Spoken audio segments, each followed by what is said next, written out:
नमस्कार दर्शकबिन हार्दिक स्वागत छ तपाईहरु सम्पूर्णलाई सपना अनलाइन टिभीमा। अहिलेसम्म तपाईले सब्स्क्राइब गर्नुभएको छैन, तपाई नयाँ हुनुहुन्छ भने हाम्रो च्यानललाई सब्स्क्राइब गरी छेउमा रहेको बेल आइकनलाई दबाई अलमा क्लिक गर्न नबिर्सनुहोला। आउनु सब लागौं पहिलो खबरतर्फ। सर्वोच्चको यस्तो घोषणा भएको छ, सबै उल्टो फेरि पनि ओलीकै जित देउवा भए आक्रोशित। तुरुन्तै यो भिडियोलाई अन्तिमसम्म हेर्न नबिर्सनुहोला। ओलीले मध्यरातमा प्रधान न्यायाधीशलाई भेटेका हुन्। बाबुरामले गरे यस्तो आशंका। पूर्व प्रधानमन्त्री तथा जनता समाजवादी पार्टीका नेता डाक्टर बाबुराम भट्टराईले प्रधानमन्त्री केपी शर्मा ओलीले खिलराज रेग्मी प्रकरण दोहोर्याउन खोजेको संकेत छ। मंगलबार बिहान सामाजिक सञ्जाल मार्फत नेता भट्टराईले ओलीले लिखराज रेग्मी प्रकरण दोहोर्याएर संविधान र लोकतन्त्र मास्न खोजेको भन्दै आलोचना गरेका हुन्। प्रधान न्यायाधीशलाई प्रमले मध्यरातमा निवास बोलाउने, विदेशी दूतले पटक पटक भेट्ने आदि समाचार हल्ला लोकतान्त्रिकका लागि शुभ संकेत होइनन्। नेता भट्टराईले ट्विटमा लेखेका छन्, खिलराज रेग्मी प्रकरण अन्तरिम संविधान कालको अपवाद हो, त्यो नियम नजिर बन्न सक्दैन। राज्यका प्रमुख अङ्ग धुजा पारेर संविधान लोकतन्त्र मास्ने खेल पूरा नहोस्। पहिलो संविधान सभा असफल भएपछि दलहरूले तत्कालीन प्रधान न्यायाधीश खिलराज रेग्मीको नेतृत्वमा चुनावी सरकार गठन गरेका थिए। रेग्मी अध्यक्ष रहेको मन्त्री परिषदले 2069 सालमा संविधान सभाको दोस्रो चुनाव गरेको थियो। ओलीले दोस्रो पटक संसद विघटन गरेर चुनावको मिति समेत घोषणा गरिसकेका छन्। तर ओलीको यो कदमको चौतर्फी विरोध भइरहेको छ।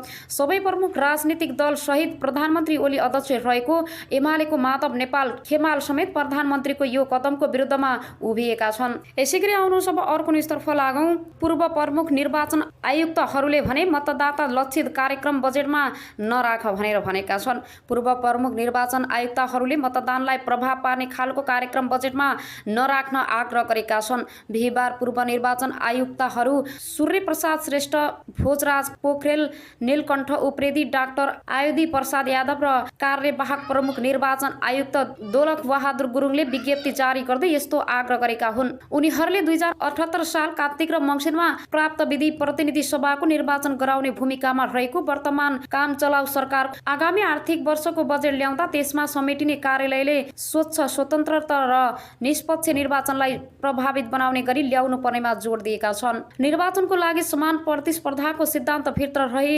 मतदानलाई कुनै पनि पक्षमा लाग्न प्रभाव नपर्ने गरी लक्षित कुनै किसिमका नयाँ नीति कार्यक्रम वा बजेट विनियोजन नगर्न सरकारको ध्यान आकर्षण गर्न चाहन्छौँ।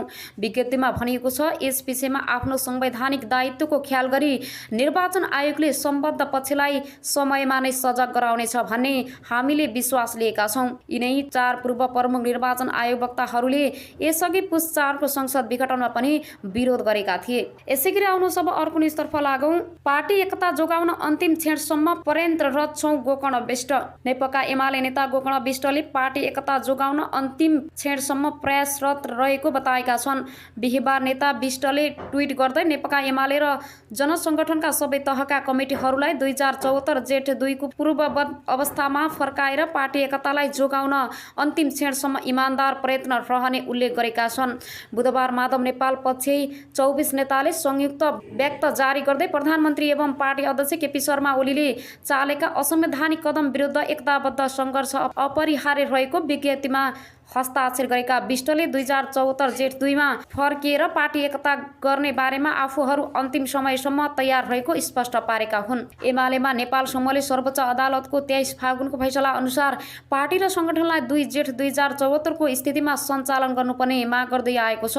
अध्यक्ष ओलीले महाधिवेशनबाट निर्वाचित नेताहरूलाई जिम्मेवारी मुक्त गर्नुका साथै पार्टी सदस्य नै नभएकाहरूलाई जिम्मेवारी दिने जस्ता अवैध निर्णय गरेको भन्दै नेपाल समूहले समानान्तर कमिटीहरू बनाएको छ। यसैगरी आउनु सब अर्को न्युजतर्फ लागौं। एमसीसीमा संसदीय अनुमोदनको विकल्प अध्यादेशकी सम्झौता पुनरावलोकन। राजनीतिक दलहरू बीचको समझदारीका कारण 2076 असार 30 गते अनुमोदनका लागि दर्ता भएको मिलेनियम च्यालेन्ज कर्पोरेसन एमसीसी को सम्झौता अहिले पनि प्रतिनिधि सभामा विचाराधीन छ। प्रधानमन्त्रीले प्रतिनिधि सभा विघटन गरेर मध्यावधि चुनाव घोषणा गरेपछि यो सम्झौताले अबको 6 महिना संसद प्रवेश नपाउने अवस्था छ।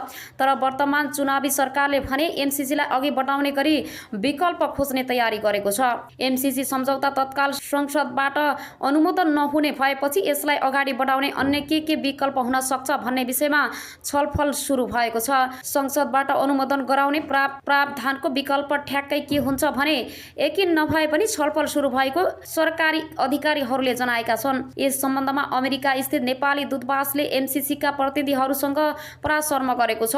राजदूत डाक्टर युवराज खतिवडाले वासिट डीसी स्थित मिलेनियम च्यालेन्ज कर्पोरेसनको कम्प्याक्ट अपरेसन विभागमा भाइस प्रेसिडेन्ट कार्तिकमा सुमरसँग छलफल गरेका छन्। मे 29 मा भएको छलफलमा एमसीसीको पछिल्लो अवस्था र अब कसरी अगाडि बढाउने भन्ने सम्बन्धमा छलफल भएको अमेरिका स्थित नेपाली दूतावासले जारी गरेको विज्ञप्तिमा उल्लेख छ। एकातिर संसद भङ्ग भएको छ भने अर्कोतर्फ दलहरू बीचमा यसलाई अनुमोदन गर्ने सम्बन्धमा सहमति समेत भइसकेको छैन। विशेषतः सभामुख अग्नि सापकोटाले दलहरूको बीचमा सहमति भएपछि मात्रै यसलाई हाउसमा टेबल गर्ने अडान लिएका छन्। तर हालसालै सरकारी समाचार एजेन्सी राष्ट्रिय समाचार समितिसँगको कुराकानीमा अमेरिकाका लागि नेपाली राजदूत डाक्टर युवराज खतिवडाले सम्झौता अनुमोदन वैकल्पिक प्रक्रियामा जाने तयारी गरिरहेको बताएका छन्। संसद नरहेको अवस्थामा वैकल्पिक विषयमा पनि हामी छलफल गर्ने नै छौँ। उहाँहरू काठमाडौँ भ्रमण गरेर यसलाई निरन्तरता दिने विषयमा पनि छलफल भएको छ। उनले भनेका छन्, अमेरिका नेपाल बीच यति राम्रो सम्बन्धका बावजुद यसलाई रोक्नु कुनै पनि दृष्टिकोणले उपयुक्त होइन। अब हामी अनुमोदनको वैकल्पिक प्रक्रियामा जाने तयारी गरिरहेका छौँ। उनले अमेरिकी सरकारको सहायतालाई हामीले अलि बढी नै राजनीतिकरण गरिएको भन्दै सम्झौताभित्र बौद्धिक सम्पत्ति आयोजनाको सुरक्षा, लेखा परीक्षणको अवस्था सहित कुनै अवस्थामा कानुनहरू बुझाएको कुरा समेत लेटर अफ एक्सचेन्जबाट सल्ट्याउन सकिने बताएका छन्। एकातिर आयोजनालाई अमेरिकाको सुरक्षा नीतिभित्र पर्छ भनेर सल्लाह गर्ने र अर्कोतर्फ 2 वर्षसम्म संसदमा प्रवेश नै नगराई हल्लो अड्काउने काम भएको उनको आरोप छ। यसमा कुनै विवादको विषय नै छैन। राजनीतिक दलका नेताहरूले भेटमा एउटा र व्यवहारमा अर्को कुरा गर्ने जस्तो द्वैध चरित्रको कुरा गर्नु भएकाले पनि संसदमा यो सहायता कार्यक्रम टेबल हुन पाएन। उनले भनेका छन्, टेबल नभएपछि छलफल भएन, त्यो नभएपछि अनुमोदन हुने कुरै आएन। जबकि उहाँहरू सबै सरकारमा भएको बेला थ्रेसहोल्ड हुँदै हामी कम्प्याक्टमा प्रवेश गरेका थियौँ। उनले 3 वर्षदेखि बजेटमा राखिएको र त्यसलाई संसदले पास गर्दै आएको तर्फ तर्क गरेका छन्। यसलाई कार्यान्वयनमा लैजाउँ भनेका छौँ, तर उहाँहरू एमसीसीले अनुमोदन नभई यो फोर्स हुँदैन भन्नुभएको हो। अब संसद नभएको अवस्थामा कसरी कुन विकल्पमा जाने भनेर हामीले छलफल गरिसकेका छौँ। राजदूत खतिवडाले भने सम्झौता संशोधन हुन सक्छ। संसद नभएको अवस्थामा एमसीसीलाई अघि बढाउन सरकारसँग 2 वटा विकल्प छ। पहिलो सम्झौता पुनरावलोकन सहित संशोधन वा पूरक सम्झौता गर्नु हो। हाल विवादमा रहेका विषयहरूलाई संशोधन र थप प्रष्ट गर्ने गरी 2 सरकारले पूरक सम्झौता गर्न सक्ने परियोजनाका विज्ञहरू बताउँछन्। मिलेनियम च्यालेन्ज एकाउन्ट एमसीसी नेपालका एक अधिकारी अमेरिकी विदेश मन्त्री स्वतन्त्रमा नेपाल सरकारले सीधा संवाद गर्ने हो भने सम्झौताको पुनरावलोकन सम्भव हुने बताउँछन्।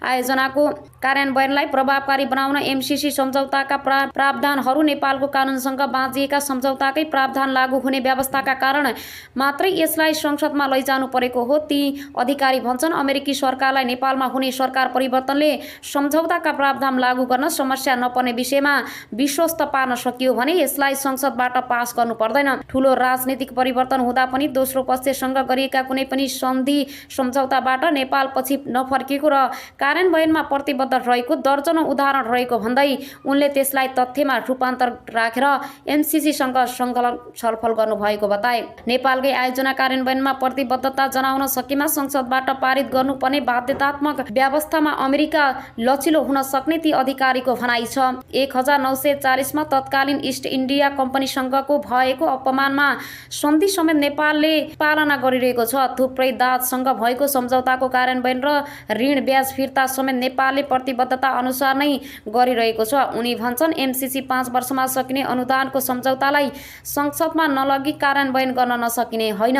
विदेशी दाताहरूसँग हुने सम्झौतालाई कर्मचारीबाट राजनीतिक कर्मीको तहमा पठाउने हो भने हरेक जसो यस्ता विवाद आउने भन्दै ती अधिकारी भन्छन्। अरू दाँतले त ठेक्काकै पक्षमा पनि आफ्ना धेरै चासोहरू राखेका हुन्छन्। एमसीसीले ठेकेदार छनौटमा आफ्नो मुलुकमै हुनुपर्ने सहितका अरू दाताको जस्तो शर्त समेत राखेको छैन। अदालतले संसद पुनर्स्थापना गरे पनि तत्काल यो संसदमा पेश हुने सम्भावना एकदमै न्यून छ भने निर्वाचनपछि आउने संसदको पनि कुनै टुङ्गो लागेको छैन। यसै कारण संसदमा लैजानुपर्ने गरी पूरक सम्झौता गर्नु सबैभन्दा सहज निकास भएको ती अधिकारीको तर्क छ। दोस्रो विकल्प भनेको एमसीसीको सम्झौता कार्यान्वयन गर्न अध्यादेश ल्याउने हो। संसद आएपछि त्यसमा पेश गर्ने गरी अध्यादेश ल्याएर सरकारले एमसीसीलाई कार्यान्वयनको लागि बाटो खोल्न सक्छ। पूर्व तयारी नसकिएकोले 6 महिनाभित्र टेन्डर गर्ने अवस्थामा एमसीसी नेपाल पनि छैन।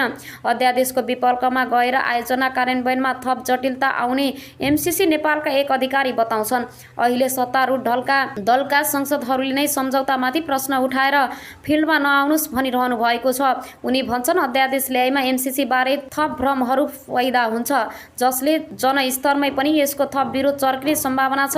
जबरजस्ती ढङ्गबाट भन्दा पनि सबै आश्वस्त पारेर एमसीसी कार्यान्वयन गर्दै भ्रमहरू निवारण गर्न सकिने अधिकारीहरू बताउँछन्। संविधानहरू पनि अध्यादेशको बाटो सहज नभएको बताउँछन्। संविधानविद राधेश्याम अधिकारी एमसीसीलाई अध्यादेश मार्फत पास गर्न नमिल्ने बताउँछन्। उनका अनुसार एमसीसी 5 वर्षे योजना हो, तर अध्यादेशको समय 6 महिना हो, जुन संसदमा पुनः टेबल गर्नुपर्छ। फेरि एमसीसीलाई 2 पक्षीय सन्धि र सम्झौताको रूपमा संसद सचिवालयमा दर्ता भएको अवस्था छ।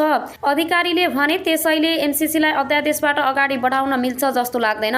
एमसीसी नेपालका प्रमुख कार्यकारी अधिकृत खड्ग बहादुर विष्टले भने संसदबाट सम्झौता अनुमोदन हुने अपेक्षा रहेको बताउँछन्। सम्झौता अनुसार नै काम अघि बढाउन सकिन्छ भन्नेमा विश्वस्त छौँ।